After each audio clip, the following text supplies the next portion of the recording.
Hello friends, checking in with the birds today, and it looks like they have all flown the nest besides just this one, the one in the bottom corner.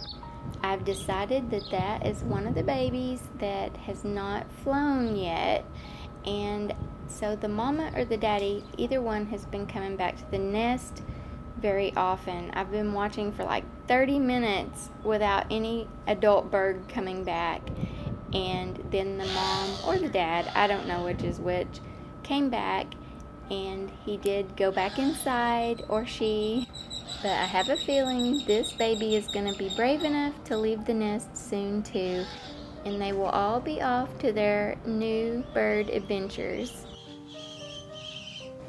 Even though the weather is just absolutely perfect today, no wind, and it is just beautiful. I just want to be outside doing something. I don't know what even, but I just want to be outside. But this room has been needing some attention, so I am going to freshen it up. And I've got some exciting new pieces to go in up here to go with the colors that I already had. And so I'm excited to add them and see how this room looks after that. And I will be sharing those pieces with you. And yes, they are going to be available in the shop as well. So let's see how this room comes together. There is just nothing like a clean, fresh set of sheets and bedding to go on a bed, and they just make you sleep so much better. And even though this bed does not get slept in very often, only if the grandkids come, we usually will sleep in it, or I will with them. But the last time it got slept in, my husband wasn't feeling well, and so he didn't want me to get sick, and so he slept up here. And so I decided I better come freshen up the bed and do a little cleaning and just put everything back in place from the last time that my youngest little granddaughter was over and we were up here playing. This coverlet that I'm adding to the bed right now, I've had for a while, and so it is one that I just washed. And also this quilt, I just gave it a good wash. And so these pieces are not exactly new, so you may have seen them before, but I'll be adding in some new pieces that goes with them just perfectly. Quilts are so nice to have to go across the foot of the bed. They just make me sleep better to have the weight across my feet. And then on those cold nights, you can grab them and pull them up and snuggle in. I'm adding an iron lamp from the shop and the perfect little lampshade that goes perfectly with the coverlet on the bed. The shade just clips right onto the light bulb. I had this lamp once in the keeping room with a different shade, and then Chris decided he needed a lamp over in the little house where he likes to sit at night, and so he took it and put it over there, and now I've took it back again and brought it upstairs. So I guess we could call this the adventures of the traveling lamp. I'm resetting the little table with a runner that actually matches the coverlet as well. And then I have two antique children's books in a sweet little vase. And I'm bringing in a coverlet style towel to go in the bathroom. Now let me give you a tour of the loft. Some of you may have seen it before, but just in case you haven't, I'll go ahead and explain that obviously this is a space that I've kind of devoted to my grandkids. Although I've also put furniture pieces such as this desk and chair, and of course the full-size bed, and adult-sized chairs such as my wingback chairs, so that the room can accommodate anyone. And I've added lots of vintage pieces such as this yellowware bowl and some ironstone and just things that I like and enjoy. and I always love to catch a glimpse out the window of this view. I know the West Texas view is not for everyone, and a lot of people thinks it's just horrible, but you have to admit that it is a sight to behold, whether you love it or hate it. My wingback chairs have some slip covers from SureFit that I have had for a while now, and I've used SureFit covers for many years and always liked them. Doesn't this little lampshade look just like it's just been wrapped in a piece of a coverlet? And I just love the little mirror on the wall above the lamp. I can't remember where I got it now. It is old though. I believe I got it from eBay. And how sweet is this little table set with the little vase and the old books. I actually repainted this table after I bought it and just made it look like it had been worn. It is a little vintage table and chairs though.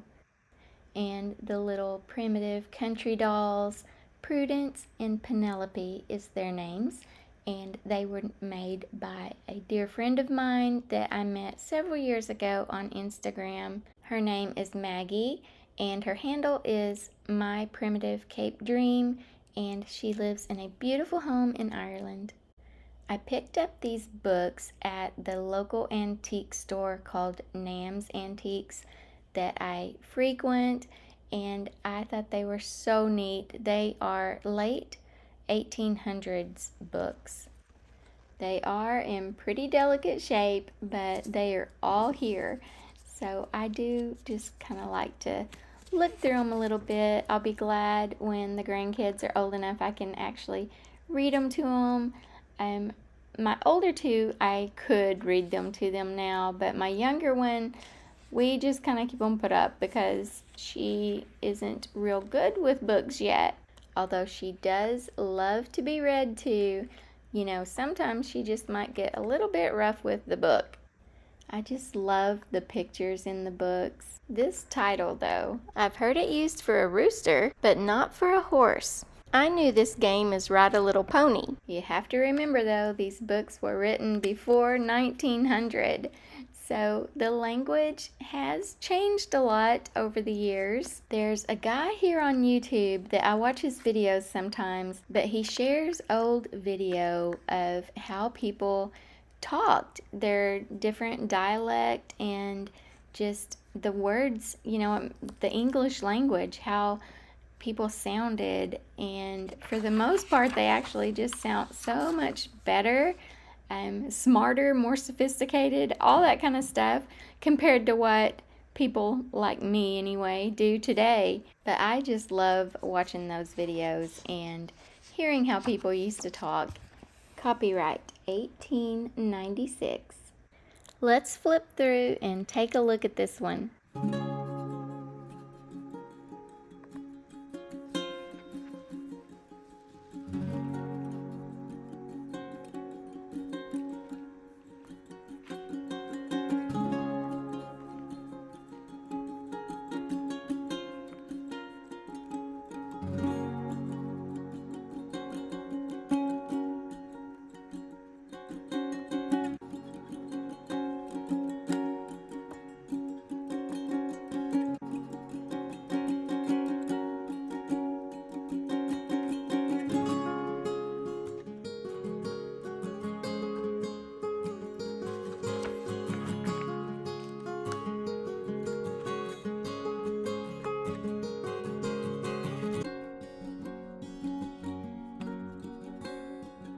For an added touch on the bed, I have a European grain sack pillow. I love the look of grain sack and how it adds so much texture to a space. It's just a really great authentic piece to be able to add to the room to break up some of the same patterns. Oh my goodness, I know you can probably hear Sylvie barking. I think I'm gonna have to go get her. Maybe she stopped now. This is a little children's wicker rocker and a little wooden doll bed that I got at an antique store. The rabbits are new. Another antique store find was the little chalkboard. And then this is new, but isn't it the cutest little stove? I got this for the grandkids to be able to come up here and play, and they all love it. And every kitchen needs an egg basket, and this little antique blue basket is just the cutest. And I have some little wooden eggs and lots of little miniatures, brooms, dustpans, rolling pins, utensils, little pots and pans, and an apron and a hat.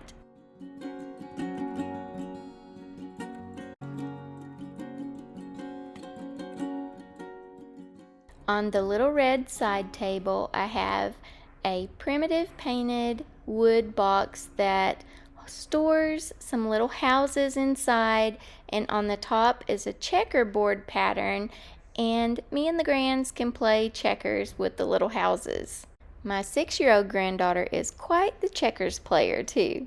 On this end of the room, I have a quilting frame that belonged to my mom, so it's very special to me. I just have the frame covered by a duvet cover, and then I have some of my coverlets draped over it. The top coverlet was an online find, and it dates to 1857. And then the bottom coverlet was an antique store find here local. I have to mention the little toy dog.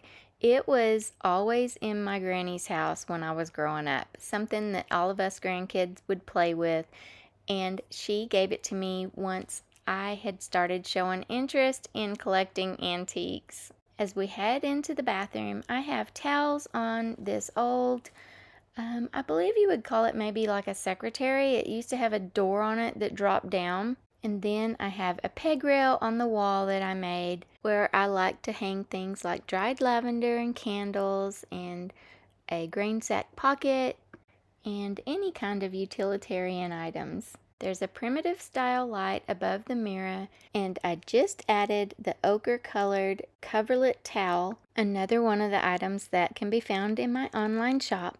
And the little yellow stool is just perfect for the grands to stand on to brush their teeth.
After coming back downstairs, I caught a glimpse of a killdeer bird right outside on the sidewalk.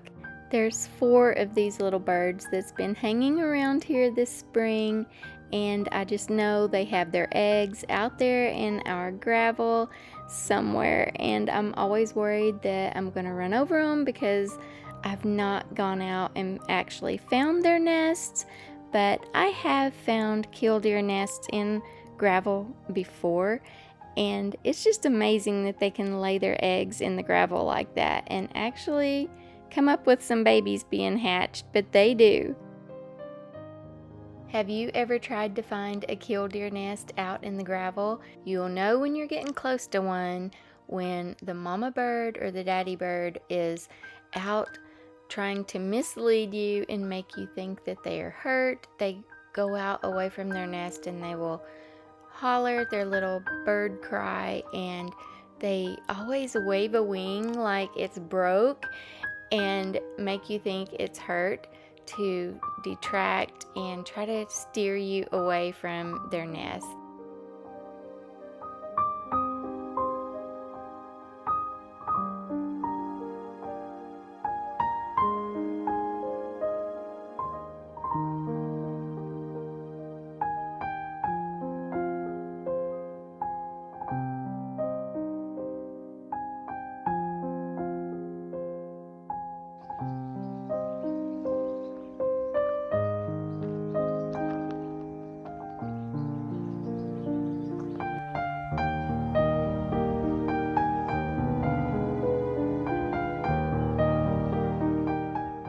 The cone flowers are blooming, and the climbing rose bush is starting to really get tall up on the birdhouse post.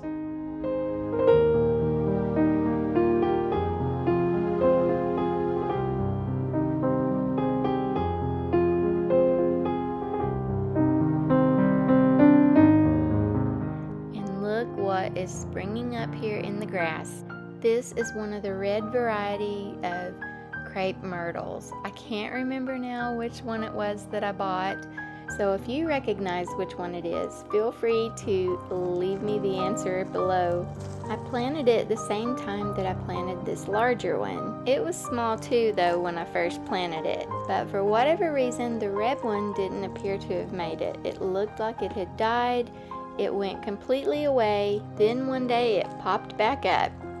This willow tree has really done well and is finally large enough to provide a little shade. And the purple chased tree is getting its little purple blooms. They both need a good pruning to shape them up a bit for this spring.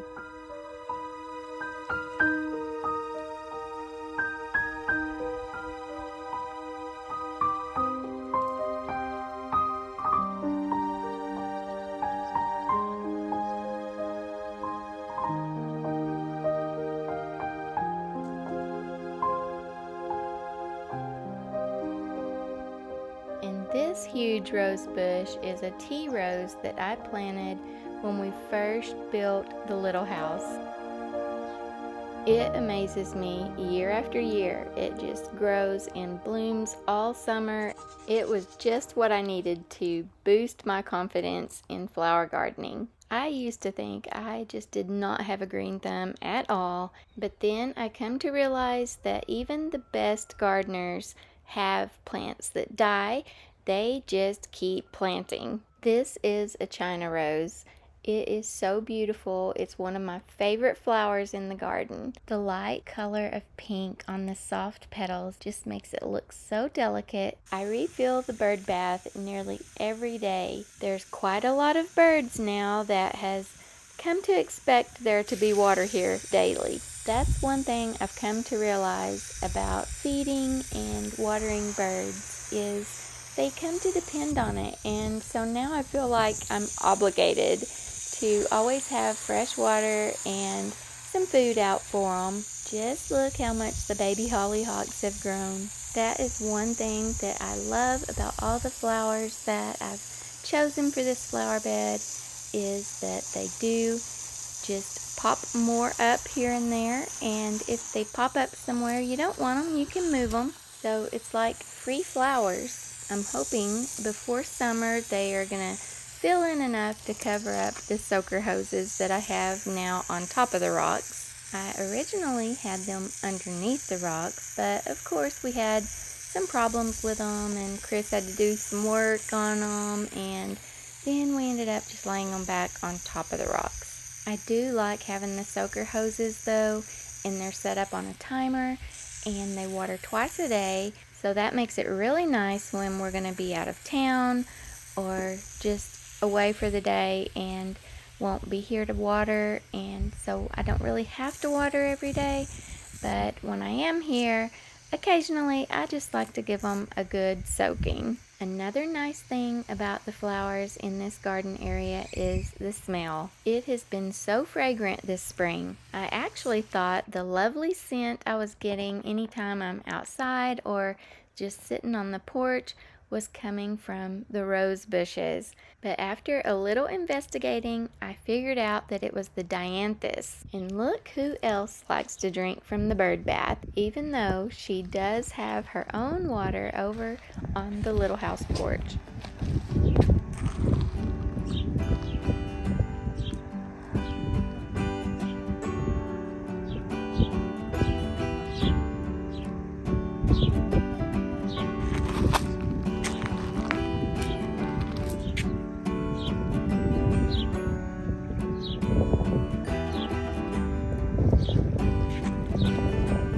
What are you doing, Sophie? Well, we're drinking out of the bird bath. No?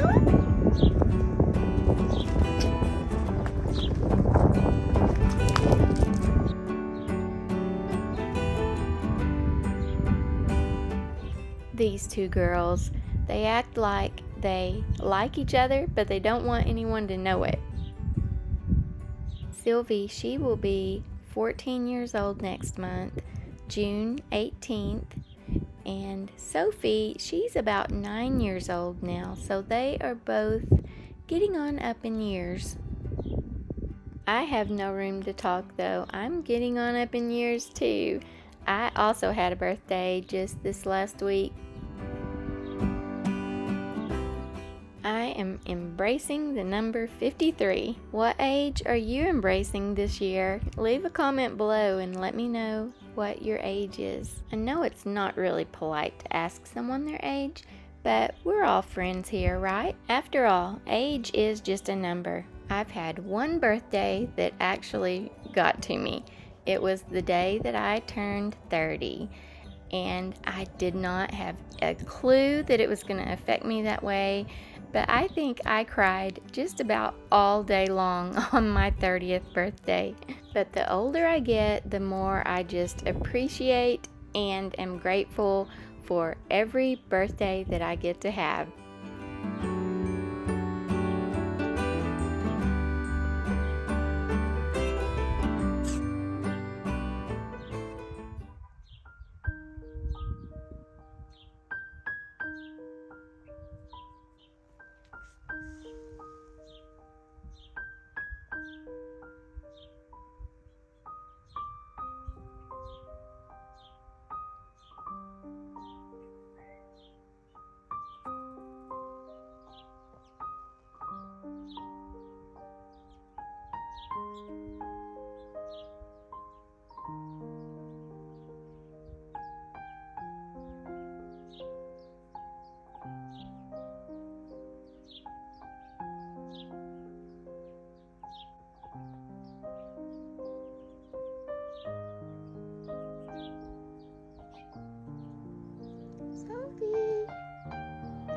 Sophie.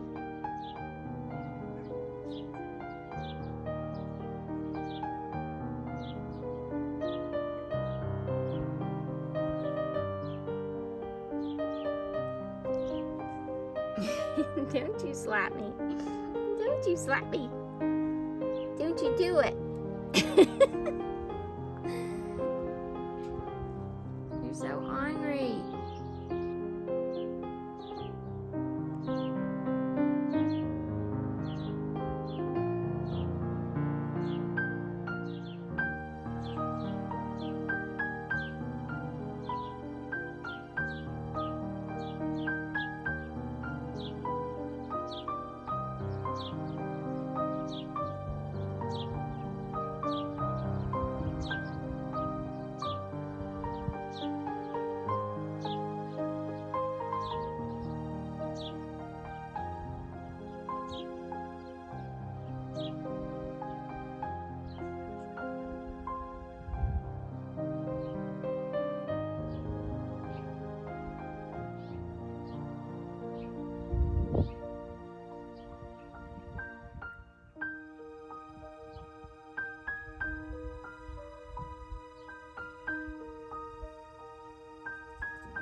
Here are all my big fluffy hens that provide us with lots of eggs. This sweet girl is a lavender Orpington, and then we have a fluffy black Cochin and a blue Cochin and a golden lace Cochin. Both Orpingtons and Cochins are very docile breeds. And this is Reuben, the rooster with 9 lives. Thank you so much, friends, for joining me for another day here at the farmhouse.